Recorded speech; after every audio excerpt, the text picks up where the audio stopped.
मोक्षमार्गस्य नेतारं भेत्तारं कर्मभूव्रतां ज्ञातारं विश्वतत्त्वानां वन्दे तद्गुणलब्धये। देवादिदेव आदिम तीर्थंकर श्री ऋषभनाथ भगवान की, वर्तमान शासन नायक श्री वर्धमान महावीर भगवान की, परम पूज्य आचार्य गुरुवर श्री विद्यासागर जी महाराज जी की। तत्वार सूत्र ग्रंथराज में अष्टम अध्याय के माध्यम से बंध तत्व का वर्णन करते हुए प्रकृति बंध का वर्णन चल रहा है, जिसमें नाम कर्म की प्रकृतियों को क्रम क्रम से बताया जा रहा है। बंधन संघात के बाद में एक कर्म आता है संस्थान। संस्थान माने आकृति प्रदान करना। संस्थान का मतलब होता है आकार देना। तो जब निर्माण हुआ तो निर्माण कर्म के माध्यम से उपयुक्त स्थानों पर ही वह रचना हुई, और उसके बाद में जो कर्म पुद्गल परमाणुओं का आपस में बंधन हुआ, उसमें बंधन नाम कर्म सहयोगी बना, और वह बंधन छिद्र रहित हो, बिल्कुल चिकना हो, और किसी भी तरह का उसमें संधि शेष न रहे। इस तरह का जो बंधन होता है वो संघात नाम कर्म के माध्यम से हो पाता है। तो संघात नाम कर्म ने इस तरह का बंधन, जो छिद्र रहित चिकना बंधन, वह प्राप्त कराया, और फिर उस संघात के बाद में संस्थान का काम है उसको आकार देना कि वह किस आकृति के अनुसार शरीर की रचना और उसके अंग उपांग आदि की रचना होती है। तो यह संस्थान जो नाम कर्म है, यह शरीर की रचना विशेष के लिए है, और इसके 6 भेद होते हैं। पहला समचतुरस संस्थान कहलाता है।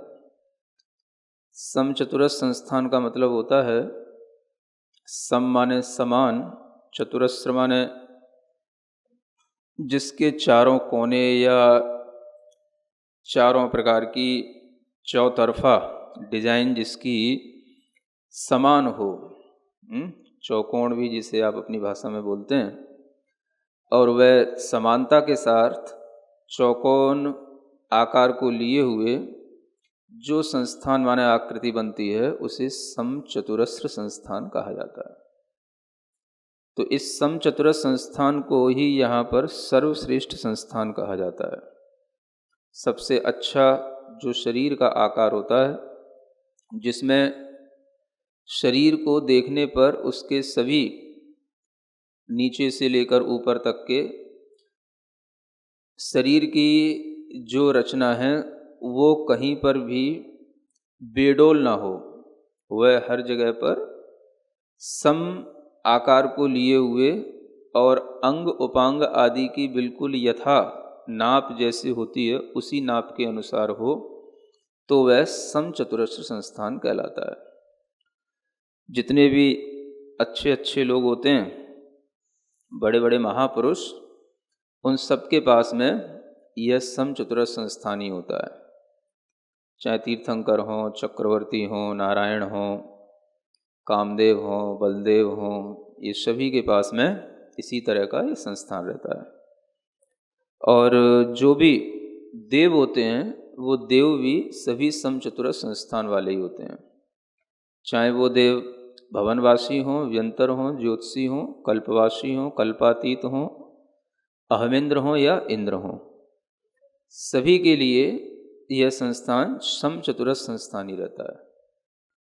और मनुष्यों में भी होता है, यह तिर्यंचों में भी होता है, लेकिन कर्म भूमि के मनुष्यों में सबके लिए ऐसी कोई नियामकता नहीं है।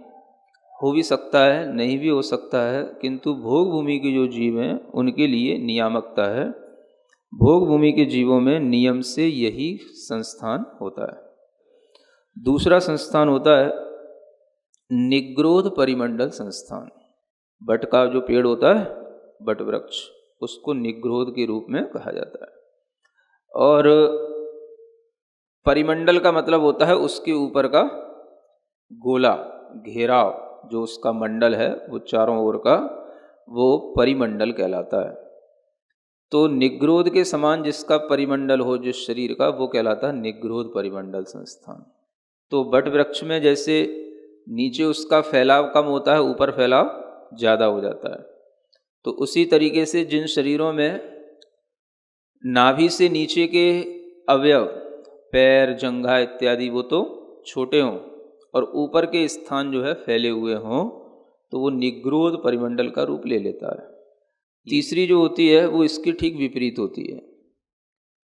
इसमें जिसे स्वाति संस्थान कहा जाता है, और जिसके माध्यम से कि नीचे का स्थान तो भारी होगा, फैलाव के साथ होगा, और ऊपर का स्थान, ऊपर का भाग हल्का होगा, कम फैलाव वाला होगा।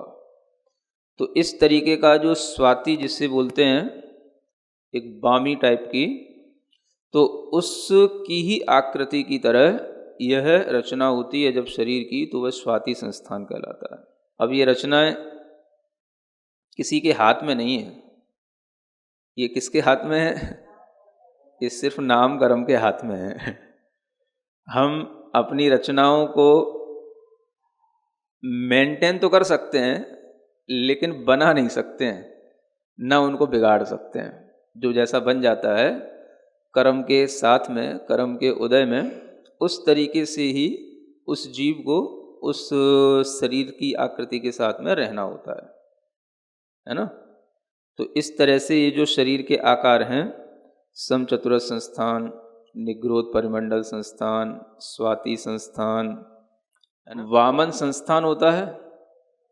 वामन का मतलब होता है जिसमें कि शरीर के अवयव सभी छोटे छोटे होते हैं। यूँ कह सकते हैं कि शरीर की रचना तो कैसी भी हो, लेकिन उसके शरीर के अंग उपांग जो है अनुपात में छोटे हों, तो वामन संस्थान में आ जाता है ना। और वामन संस्थान का मतलब ये भी होता है कि जैसे वृक्ष हो और उसकी वृक्ष तो बहुत बड़ा हो और शाखाएं उसकी छोटी छोटी हों, है ना, तो भी वो वामन कहलाएगा। अब जिसके हाथ पैर उंगलियां सब छोटी हों, अनुपात से अगर छोटी होती हैं, तो वामन कहलाता है। और एक होता है कुब्जक संस्थान। कुब्जक का मतलब होता है कि कभी कभी आप देखोगे किन्हीं किन्हीं के शरीर पर एक कुबड़ा टाइप का होता है ना, तो वह भी एक संस्थान का रूप कहा गया है। अब वो भी एक ऐसा कर्म है, कर्म के उदय से ही होता है। किन्हीं किन्हीं जीवों के पीठ पर एक कुबड़ा टाइप का होता है, ककुब जैसा निकला हुआ, तो उसको जो है कुब्जक संस्थान कहा जाता है। उसको भी जो है जैसा है वो वैसा ही रखना ही पड़ता है, वो है ना। कोई छोटा मोटा होता है तो कोई भी ठीक होने की गुंजाइश भी हो सकती है, लेकिन बहुत बड़ा होता है तो उसको ठीक भी नहीं होता है, वो डॉक्टरों के द्वारा उसको ऑपरेट नहीं किया जा सकता है ना। ऑपरेशन जो ये किया जाता है, ये भी उतना ही जो कुछ शरीर में विकृतियां आ गई हों या शरीर में कोई चीज़ें जो एक्स्ट्रा इस तरह से बन गई हों कि वह उस शरीर की रचना के साथ न जुड़ी हों, तो उनमें कुछ संभावना होती है, उसको ऑपरेशन किया जा सकता है। अन्यथा ये सब जो है ऑपरेशन ऑफ कर्मा कहलाता है। तो ये सबसे बड़ा ऑपरेशन है कि जो पहले से ही हमको इस तरह से स्वयं कर्मा के ऑपरेशन से मिला हुआ है, उसमें फिर अब कोई दूसरा डॉक्टर, फिजिशियन, कोई दूसरा ऑपरेट करके उसका ऑपरेशन नहीं कर पाता है। तो एक कुब्जक संस्थान में ऐसा ही होता है ना। फिर एक होता है हुंडक संस्थान। हुंडक का मतलब ही होता है कि अब उसकी कोई भी आकार प्रकार नहीं है, कुछ भी, जितना आप उसको बेकार से बेकार इमेजिन कर सको, वो सारा का सारा उस हुंडक संस्थान में आ जाएगा, है ना। कहीं पर भी कोई सिमेट्री नहीं। जैसे कि एक कोई बोरा हो और उस बोरे में बहुत सारे कंकड़ पत्थर भर दो, है ना, तो कोई इधर निकल रहा, कोई उधर निकल रहा, तो इस तरीके से जो बिल्कुल इम्बैलेंस और उसकी जो डिजाइन बने जिसमें कुछ भी कहीं पर भी कोई भी सिमेट्री ना हो, तो वह हुंडक संस्थान हो जाता है। तो इस तरीके का जो हुंडक संस्थान है वो नियम से तो नारकी जीवों में होता है। जो भी नारकी होते हैं वो नियम से इसी हुंडक संस्थान वाले होते हैं, और जो देव होते हैं वो सब अच्छे संस्थान वाले होते हैं। बाकी बीच में सबके लिए मिक्स रहता है, अपने अपने कर्म के फल से किसी को कुछ भी मिल सकता है। अब ये कहना बड़ा मुश्किल होता है कि समचतुरस्र संस्थान कितने प्रकार का हो सकता है, एक एक संस्थान भी, क्योंकि किसी भी चीज़ में अगर थोड़ी सी कमी होती है तो वो कमी कितनी रेंज तक जो है वो कमी जैसी ना लगे और वो वैलिड हो, तो वो जो कमी कहलाती है वो कमी ही उसके अंदर बहुत सारे भेद, है ना। अब वो समचतुरस्र संस्थान में कहीं पर थोड़ा तो कुछ डिफरेंस रहता ही होगा, तो जो वो अनेक प्रकार के जो डिफरेंस होते हैं जो हमारे संज्ञान में नहीं आ सकते हैं लेकिन वो कर्म के उदय से रहते हैं, वो भी होते ही हैं। क्योंकि जीवों के संस्थान अलग अलग दिखाई देते हैं और अलग अलग उनमें जो अंतर भी आएगा तो होगा तो सब इन्हीं नाम कर्म के अंतर के कारण से। तो एक एक कर्म के भी अपने अपने बहुत असंख्यात प्रमाण के भेद हैं। फिर इसके आगे आता है सहनन, बल, शक्ति, और मुख्य रूप से हड्डियों की शक्ति को सहनन कहा जाता है ना। आदमी कितना मजबूत है, कितना बलवान है, ये डिपेंड करता है उसकी बोन्स की स्ट्रेंथ पर, है ना। इस बात पे नहीं कि वो कितना ऊपर से मोटा ताज़ा दिख रहा है, कितना हेल्दी दिख रहा है, इस बात पे नहीं, उसके अंदर उस सहनन के कारण से कितनी सामर्थ्य है कि वो कितना कुछ सहन कर सकता है। वो उन हड्डियों की जो बनावट होती है, हड्डियों की आपस में जो रचनाएं एक दूसरे से जुड़कर के बनती हैं, उस पर डिपेंड करता है। और ये सहनन भी 6 प्रकार का होता है। कितने प्रकार का? पहला कहलाता है वज्र, वृषभ, नाराज, सहनन। सबसे पहले क्या? वज्र, फिर दूसरा वृषभ, वृषभनाथ वाला ही वृषभ समझ लो, वृषभ भगवान, और फिर नाराज, एक शब्द है ये नाराज, और उसके बाद में सहनन शब्द है कॉमन सब में। तो वज्र का मतलब है जो वज्र की तरह कठोर हो। वज्र बोलते हैं एक बहुत ही सॉलिड और बहुत ही डेंस जो एक मेटल होता है वो वज्र कहलाता है। इसे हीरा भी कहा जाता है ना। आप हीरे को किसी ऐसे पत्थर से तोड़ नहीं सकते हो, उसकी काटने की मशीन, उसको शेप देने की मशीन अलग ही आती है ना। अगर आपको हीरे की कोई भी अंगूठी पे कोई नग की भी नक्काशी भी अगर आपको कहीं चेंज कराना है या कहीं होती है तो उसकी मशीनें अलग होती हैं जो उसी के साथ काम करती हैं। तो बहुत ही कठोर धातु मानी जाती है। तो उसी तरीके का ये वज्र होता है, ये वज्र को ही हीरा भी कहा जाता है। तो इसके समान, है ना, मजबूत क्या हो? हड्डियों के बंधन हो। और वो कैसे हो? तो एक इसमें शब्द आता है वृषभ। वृषभ का मतलब होता है वेष्टन, है ना। वेष्टन का मतलब होता है कि जैसे जब आप कोई दो चीज़ों को जॉइंट करते हैं तो जॉइंट करने के बाद आप उसके ऊपर एक, है ना, एक वाइसल टाइप का ऊपर से और बांध देते हैं, तो वो कहलाता है वृषभ। और जो दो चीज़ों को जॉइंट किया गया जिन कीलियों के माध्यम से, वो नाराज को कीली कहते हैं, है ना। तो जिसकी हड्डियों के जो जॉइंट हैं वो भी किसके हों? वज्र के ही नाराज हों, और वज्र के ही उस पर वेष्टन हो। इस तरीके से वज्र की ही बिल्कुल हड्डियां हों तो वो कहलाता है वज्र, वृषभ, नाराज, सहनन। तीर्थंकरों का भी होता है। तीर्थंकरों के अलावा और भी जो नारायण, प्रतिनारायण, बलदेव आदि होते हैं, इनका भी होता है, चक्रवर्ती का भी होता है।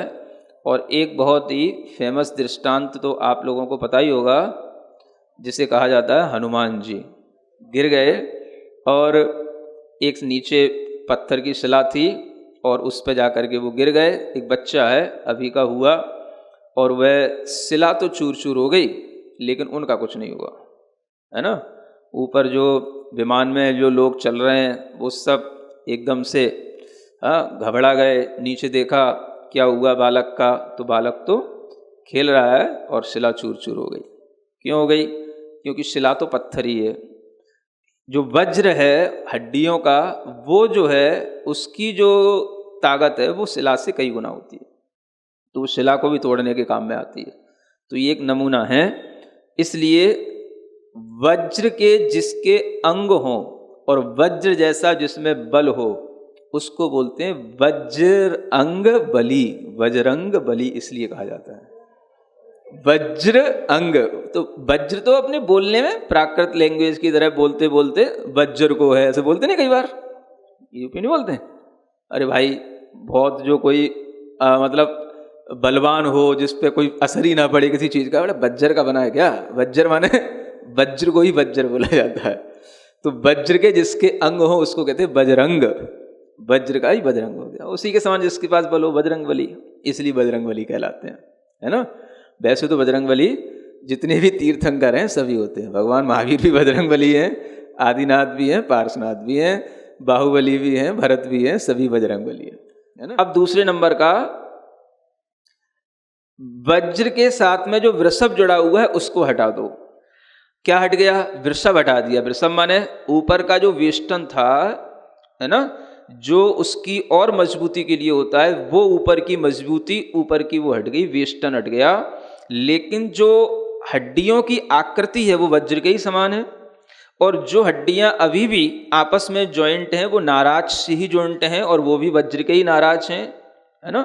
जैसे एक वाइसल और क्या बोलते हो आप लोग, स्क्रू, है ना, जिससे बोल्ट वगैरह जो होते हैं वो कसे जाते हैं, इसी तरीके से ये समझ लो आप।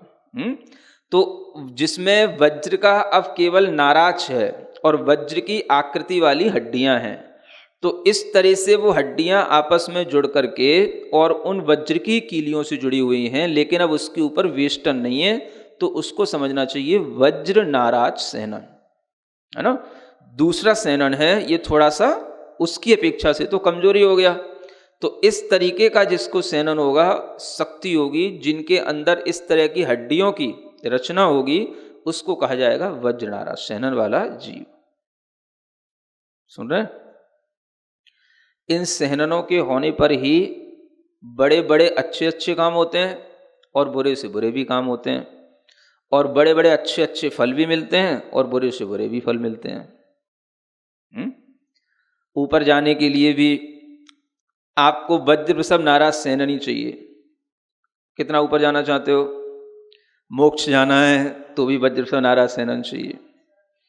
और ऊपर आपको स्वर्गों में भी जो सबसे लास्ट के जो अपर लेवल के जो स्वर्ग हैं, जिनको कि हम पंच अनुत्तर विमान बोलते हैं, उनमें भी जन्म उसी जीव का होता है जिसका वज्र वृषभ नाराज सेनन हो।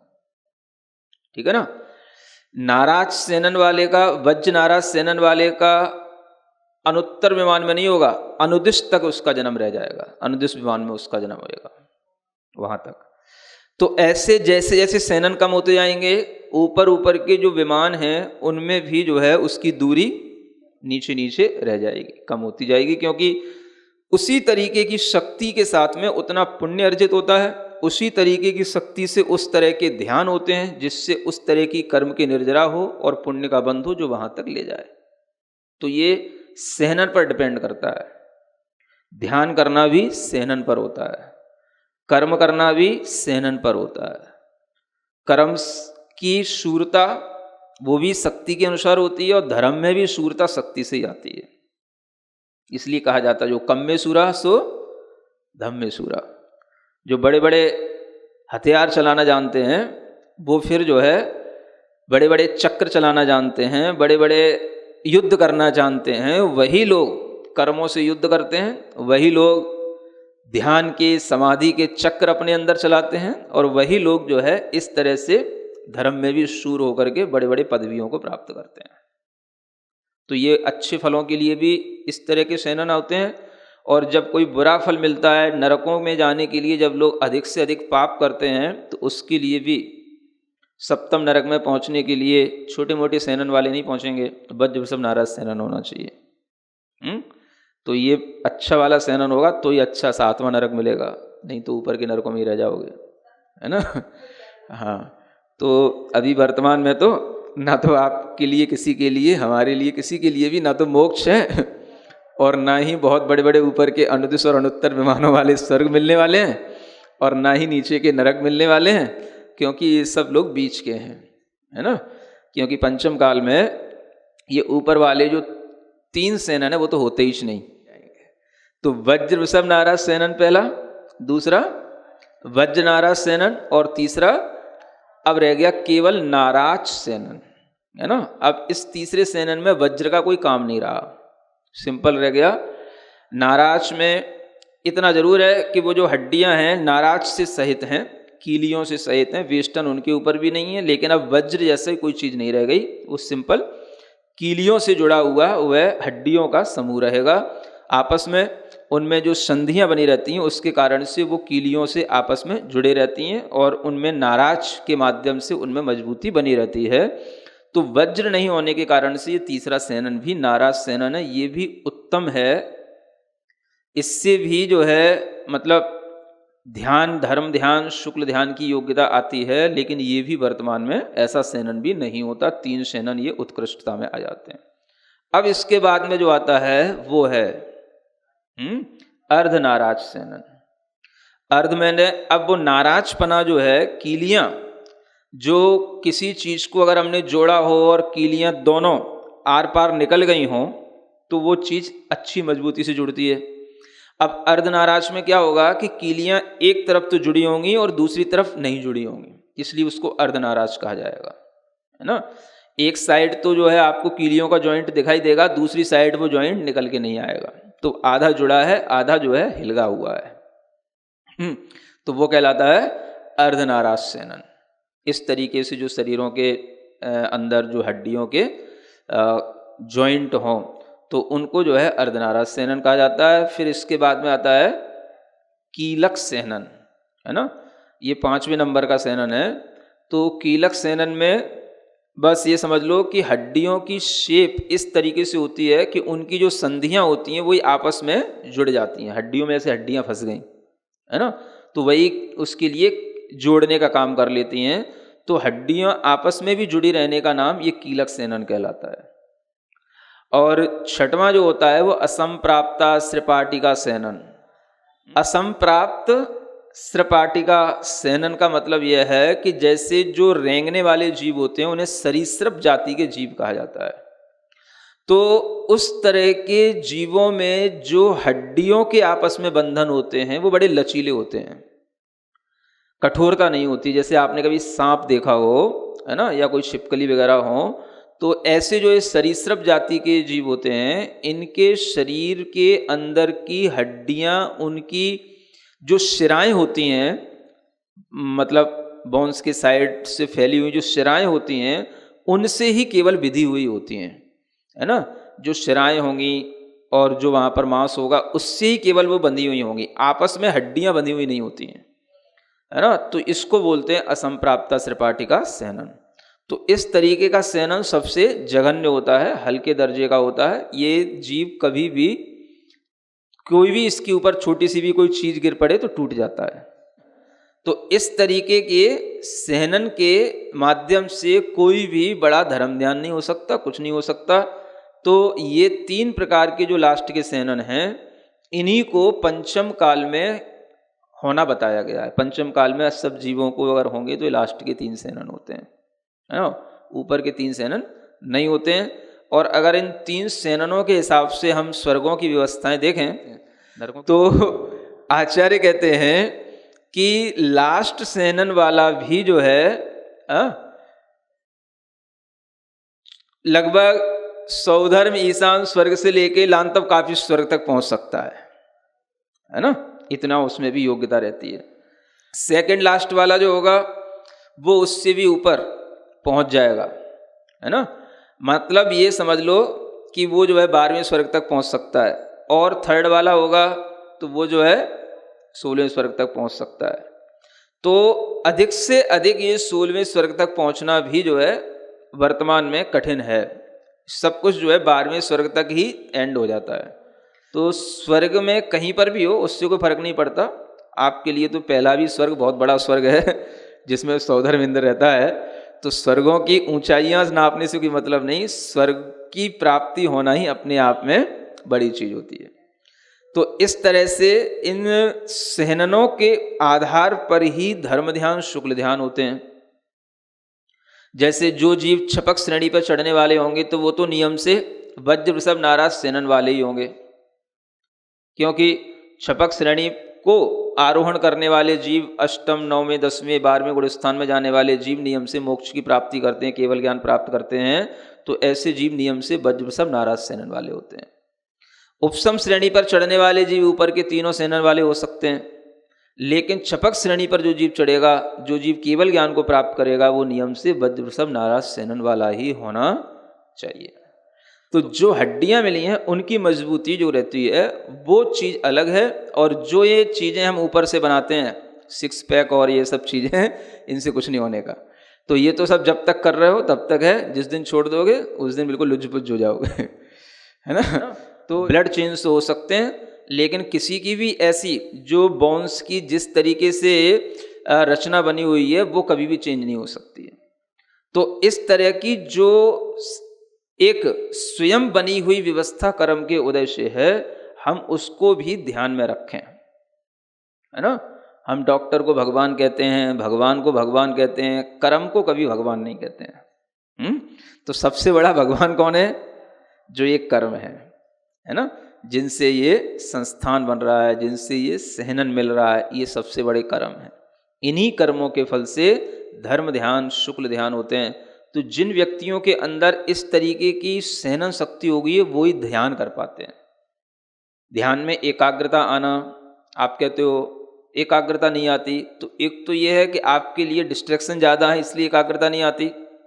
एक भीतर जो एक उसका बहुत बड़ा कारण है वो ये भी होता है कि अगर आप शरीर से बहुत कमज़ोर हो, अगर आपका सहनन बहुत कमज़ोर है, तो आप थोड़ी देर भी स्थिर होकर के एक जैसा बैठ नहीं सकते हो।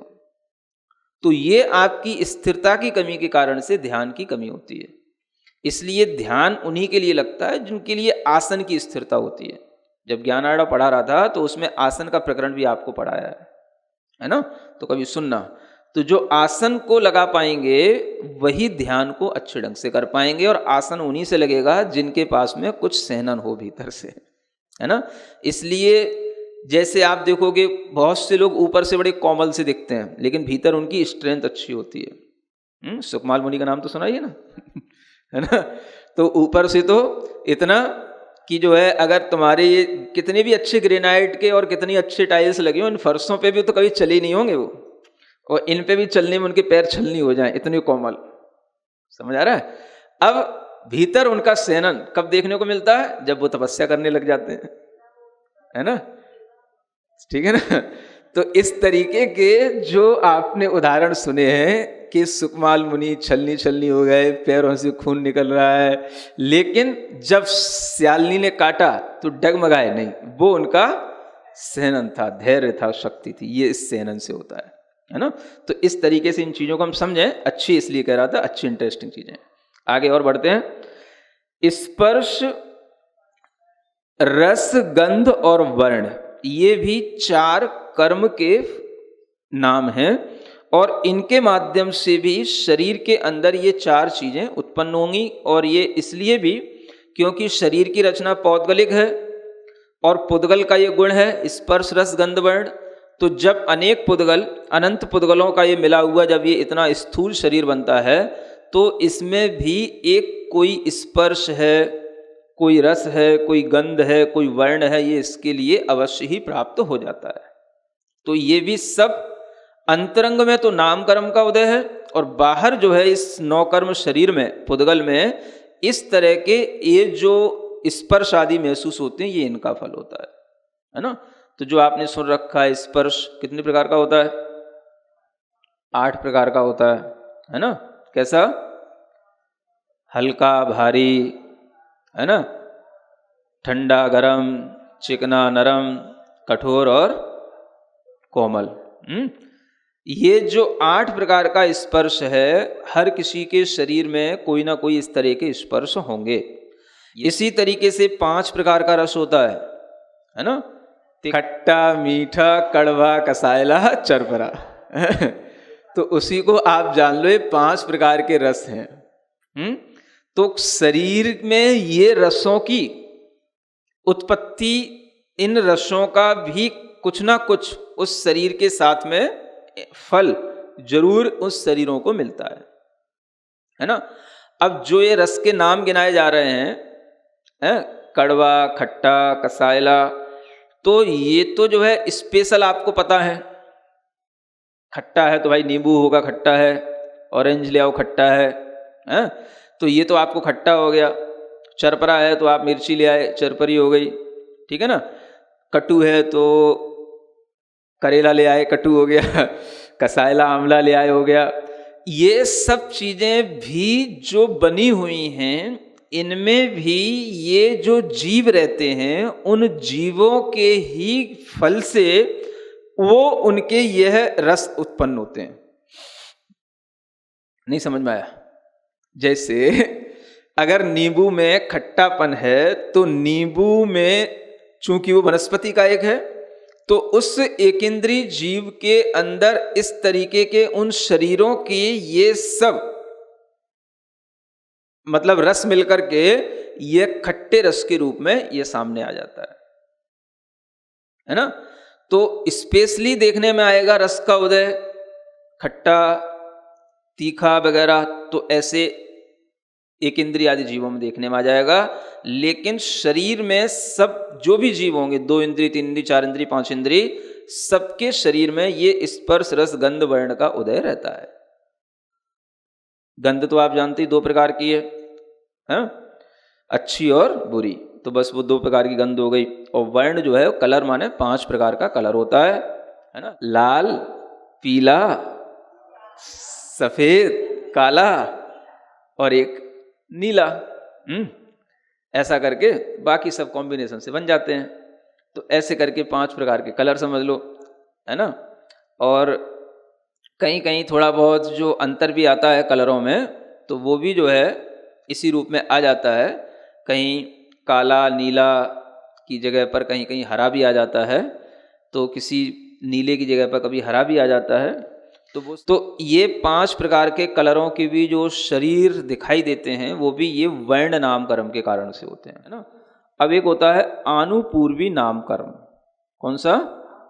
हाँ, अब इसको भी समझें कि आनुपूर्वी का मतलब ये होता है, एक गति को छोड़कर दूसरी गति में जब तक वह जिस योनि स्थान पर जहाँ उसका जन्म होना है वहाँ तक नहीं पहुँचता, तब तक जो आकाश में उसकी गति होती है उसको विग्रह गति कहते हैं। तो आत्मा की शेप उस विग्रह गति में भी पूर्व शरीर के आकार की बनी रहती है। पूर्व माने जिस शरीर को छोड़ करके वो जा रहा है, और वो बीच में शेप उतने ही टाइम तक रहेगी जब तक कि वो विग्रह गति में है। जहाँ पर उसका जन्म होना है, जन्म के साथ ही इसका नाम कर्म का उदय का खेल समाप्त हो जाएगा। इसका खेल सिर्फ जो है विग्रह गति के लिए होता है ना, आनुपूर्वी नाम कर्म। लेकिन आनुपूर्वी ये 4 गतियों की तरह 4 प्रकार की हो जाती है। 4 गतियां ना, नरक गति तो नरक गत्यानुपूर्वी, देव गत्यानुपूर्वी, मनुष्य गत्यानुपूर्वी और त्रियंच गत्यानुपूर्वी।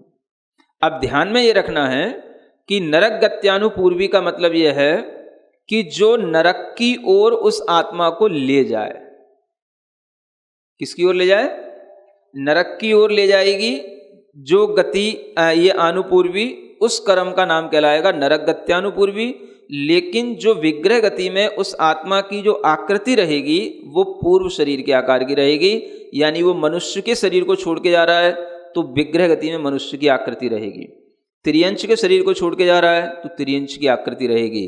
लेकिन नाम जिस आनुपूर्वी का वो रहेगा जिस गति की ओर जा रहा है।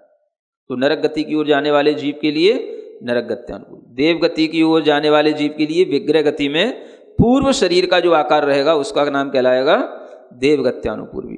मनुष्य गति में जाने वाले जीव के लिए जो पूर्व शरीर का आकार रहेगा उसके लिए कहा जाएगा मनुष्य गत्यानुपूर्वी। और त्रियंश के शरीर में जो उत्पन्न होने वाला है और उसका जो पूर्व शरीर का आकार है उसके लिए कहा जाएगा त्रियंश गत्यानुपूर्वी। अब गति में और गत्यानुपूर्वी में क्या अंतर हो गया? एक गति भी थी ना, तो गति क्या कर रही है? गति केवल जो है उस गति का काम है गमन कराना, है ना। तो गमन कराते हुए किधर ले जाना? तो गत्यानुपूर्वी के माध्यम से वो गमन होगा। तो नरक गत्यानुपूर्वी ही जो है उसको नरक गति की ओर ले जाएगी। और गति का उदय तो उसके लिए जन्म लेने के बाद भी बना रहेगा, लेकिन गत्यानुपूर्वी का काम केवल बस ये बीच के स्पेस में है। गति के अनुसार ही गत्यानुपूर्वी हुआ करती है, इसलिए गति और गत्यानुपूर्वी में अंतर भी है और उनकी एक साथ संयोजना भी बनती है। इस तरह से जैसी आयु है वैसी ही गत्यानुपूर्वी होगी और वैसी ही उसकी गति होगी। तो ये तीन चीजें एक साथ चलेंगी, त्रियंश आयु, त्रियंश गति और त्रियंश गत्यानुपूर्वी। आयु का काम उस गति में लंबे समय तक रखना, या जितनी उसकी आयु है उतने समय तक रखना। उस आयु के साथ इस शरीर का समापन होने के बाद जैसे ही शरीर छूट जाता है और आत्मा दूसरे शरीर के लिए गमन करती है, तो आयु भी उसी समय शुरू हो गई, गति भी उसी समय शुरू हो गई, लेकिन काम चल रहा है गत्यानुपूर्वी का। और उस गत्यानुपूर्वी के माध्यम से वह जिस शरीर को प्राप्त करना है वहां जाकर के उसकी उत्पत्ति हुई। तो वह फिर आयु जब तक कि उसकी आयु कर्म का बंध है तब तक उसका उदय रहेगा, और जब तक उदय रहेगा तब तक उसका वहां जीवन चलेगा। और उस गति नाम कर्म के कारण से उसको गति की फीलिंग भी आएगी कि मैं मन सिरिजिण वाणी जग कल्याणी जग जन मदतम मोहरी जणमण हारी गढ़हर हारी जम जरा भव रोग हरि तिथ्य राणम दिव्य झुणिम जो पड़ई सुणई मय्ये धारई राणम सौख मणंतम धर्य सासद मोक्ष पदम पावई सासद मोक्ष पदम पावई।